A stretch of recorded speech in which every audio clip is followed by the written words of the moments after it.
Assalamualaikum warahmatullahi wabarakatuh. Alhamdulillahirrabbilalamin. Wassalatu wassalamu ala asrafil anbiya wal mursalin wa ala alihi wa sahbihi ajma'in. Sebelumnya, selamat pagi anak-anakku. Bagaimana kabar kalian? Alhamdulillah. Alhamdulillah, pada pagi hari ini kita semua bisa sama-sama melanjutkan pembelajaran kita, yaitu mata pelajaran fikih.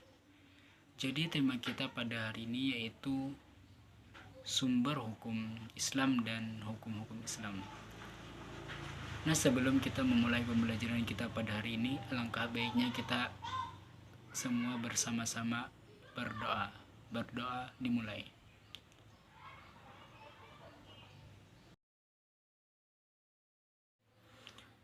Baiklah, sebelum kita memulai pembelajaran hari ini, Bapak harap kepada kalian semua untuk lebih memperhatikan penjelasan dari Bapak, karena Bapak akan memberikan soal nanti di akhir pembelajaran kita untuk kalian kerjakan dan kalian kumpul minggu yang akan datang. Jadi tema kita pada hari ini yaitu sumber hukum Islam dan hukum-hukum Islam. Sumber hukum Islam ialah segala sesuatu yang melahirkan atau menimbulkan aturan yang mempunyai kekuatan, yang bersifat mengikat, yang apabila dilanggar akan menimbulkan sanksi yang tegas dan nyata. Dengan kata lain, sumber hukum Islam juga disebut dengan segala sesuatu yang dijadikan dasar atau acuan sebagai pedoman syariat Islam. Sumber hukum Islam terbagi menjadi 4. Yang pertama Al-Quran, kedua hadis, ketiga ijma', dan yang keempat qiyas. Al-Quran adalah kalam Allah atau kalamullah. Sedangkan Al-Quran menurut istilah merupakan mukjizat yang diturunkan kepada Nabi Muhammad SAW melalui utusan Allah, yaitu malaikat Jibril alaihissalam, untuk digunakan sebagai pedoman hidup bagi manusia dalam menggapai kebahagiaan hidup di dunia dan akhirat. Al-Quran adalah sebagai sumber hukum pertama umat Islam yang berisi tentang akidah, ibadah, peringatan, kisah-kisah yang dijadikan acuan atau pedoman hidup bagi umat Nabi Muhammad SAW. Yang kedua hadis. Hadis menurut bahasa yaitu jadid berarti baru, qorib berarti dekat, khabar berarti berita. Sedangkan hadis menurut istilah yaitu segala sesuatu yang bersumber dari Nabi Muhammad SAW, baik berupa ucapan, perbuatan, atau persetujuan. Hadis ini mempunyai fungsi. Pertama, sebagai pengokoh atau penguat dari hukum-hukum yang telah ditetapkan dalam Al-Quran. Yang kedua, sebagai penjelas dari hal-hal yang sudah disebutkan di dalam Al-Quran. Yang ketiga yaitu sebagai penjelas dari hal-hal yang tidak atau belum dibicarakan dalam Al-Quran. Sebagaimana dalam Quran surah An-Nisa ayat 59. Bismillahirrahmanirrahim. Ya ayyuhalladzina amanu ati'u Allah wa ati'u ar-rasul wa ulil amri minkum fa in tanaza'tum fi syai'in farudduhu ila Allah war rasul in kuntum tu'minuna billahi wal yawmil akhir dzalika khairun wa ahsanu ta'wila. Artinya, wahai orang-orang yang beriman, taatilah Allah dan taatilah Rasul atau Muhammad dan ulul amri di antara kamu. Kemudian, jika kamu berbeda pendapat tentang sesuatu, maka kembalikanlah kepada Allah atau Al-Quran dan Rasul atau sunnahnya. Jika kamu beriman kepada Allah dan hari kemudian, yang demikian itu lebih utama bagimu dan lebih baik akibatnya. Al-Quran dan hadis merupakan dua hal pokok dalam ajaran Islam, kemudian merupakan hal sentral yang menjadi jantung umat Islam. Yang ketiga, ijma'. Ijma' adalah kesepakatan seluruh ulama kaum muslimin dalam suatu masa sesudah wafatnya Rasulullah Sallallahu Alaihi Wasallam. Jika Rasulullah Sallallahu Alaihi Wasallam masih hidup, maka ijma' tidak bisa digunakan. Tetapi Rasulullah Sallallahu Alaihi Wasallam lah yang langsung menjelaskan. Keempat, kias. Dalam penerapan aturan yang sudah ditetapkan, baik di dalam Al-Quran, Sunnah, ijma', terdapat kasus baru, kias hanya bisa digunakan untuk menemukan hukum sesuatu masalah apabila jawabannya tidak ada di dalam Al-Quran, Sunnah, atau ijma'.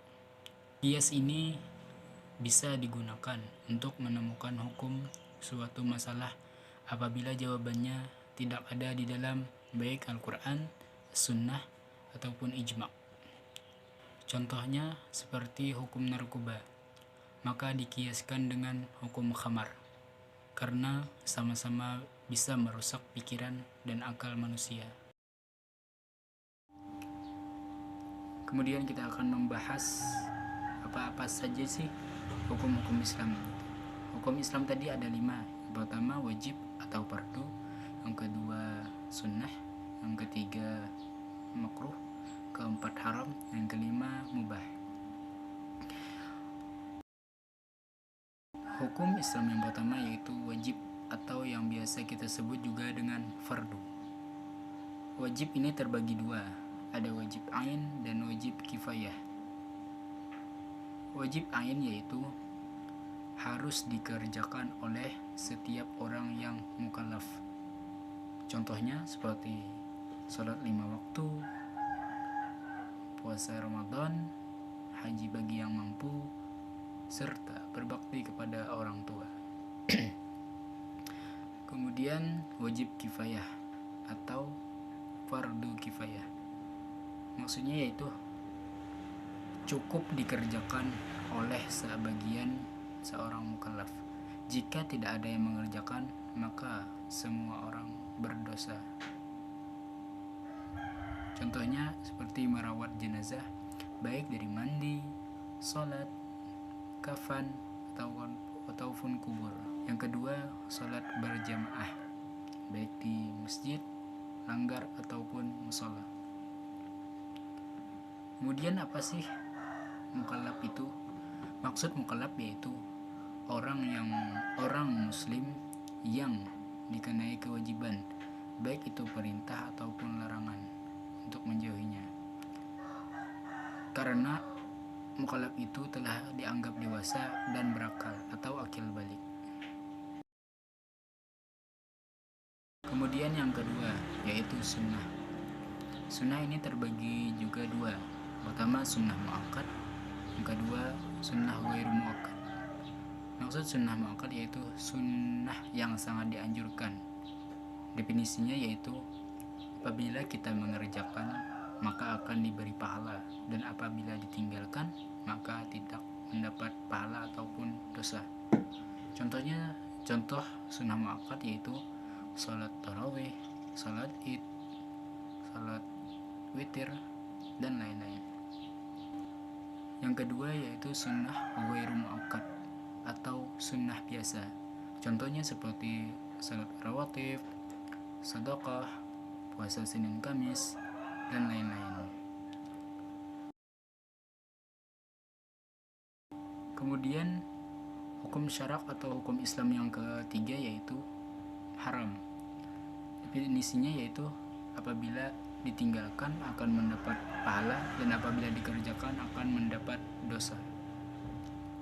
Contohnya seperti meninggalkan sholat fardu, tidak puasa Ramadan, tidak mau berhaji, zina, syirik, mencuri, membunuh, khamar, dusta, durhaka kepada orang tua, dan lain-lain. Kemudian yang keempat yaitu makruh.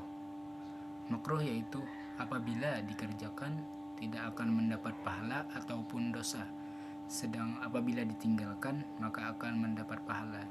Contohnya seperti memakan buah petai atau memakan bawang mentah, merokok, dan lain-lain. Kemudian yang kelima yaitu mubah. Mubah yaitu dikerjakan tidak berpahala dan tidak berdosa, apabila ditinggalkan tidak berpahala dan tidak berdosa juga. Jadi hukumnya sama saja, tidak berdosa dan tidak berpahala. Contohnya seperti makan, minum, tidur, dan lain-lain. Tapi untuk mendapatkan pahala maka kita niatkan terlebih dahulu. Misal makan, kita niatkan makan ini untuk kita menambah energi supaya kita lebih fokus atau bersemangat dalam beribadah. Nah, maka daripada itu maka kita akan mendapatkan pahala. Nah, jadi kesimpulannya materi kita pada hari ini yaitu sumber hukum Islam dan hukum-hukum Islam. Sumber hukum Islam tadi ada 4. Yang pertama Al-Quran, kedua sunnah atau hadis, yang ketiga ijma', yang keempat qiyas. Sedangkan hukum syarak atau hukum Islam yang pertama tadi wajib atau fardu, yang kedua sunnah, yang ketiga haram, keempat makruh, yang kelima mubah.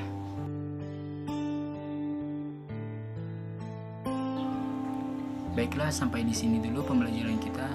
Semoga apa yang kita pelajari hari ini bisa bermanfaat dan bisa kita amalkan dalam kehidupan sehari-hari.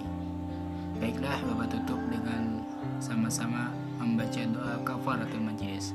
Subhanakallahumma wa bihamdika asyhadu an la ilaha illa anta astaghfiruka wa atubu ilaik. Assalamualaikum warahmatullahi